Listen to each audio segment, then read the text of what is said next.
मग त्यांच्या लक्षात आलं की आता अमित शहाच्या भेटीनंतर काय होत नाहीये, पुढे काही मिळत नाही आपल्याला, मग आपण तो एपिसोड कसा पुढे न्यायचा, मला असे वाटतेचा. मग राज ठाकरे शिंदेच्या शिवसेनेचे प्रमुख होणार. अरे मूर्खांनो, मला जर व्हायचं असतं तेव्हाच नसतो झालो.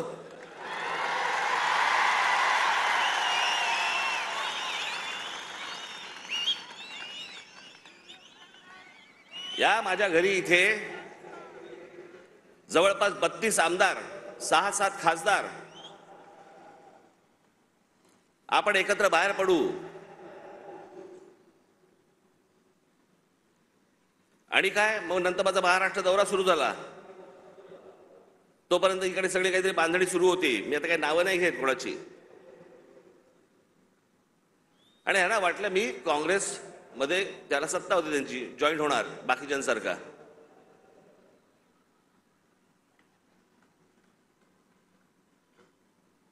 मी त्याला पहिल्यांदाच सांगितलं, म्हटलं मला पक्ष फोडून कुठचीही गोष्ट करायची नाही.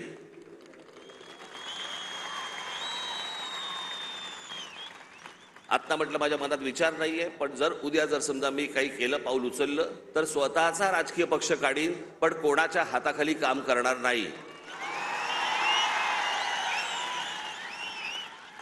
ही गोष्ट मी माझ्या मनाशी मी खुणगाटच बांधलेली होती. माननीय बाळासाहेब ठाकरे यांच्याशिवाय मी कोणाच्याही हाताखाली काम करणार नाही.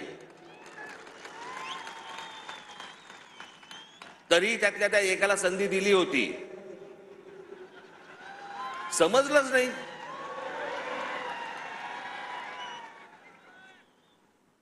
जाऊन दे, पण तो झाला भूतकाळ.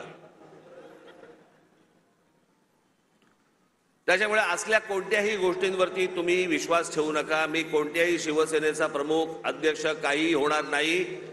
मी जे अपत्य जन्माला घातलेलं आहे, महाराष्ट्र नवनिर्माण सेना, याचाच मी फक्त अध्यक्ष राहणार.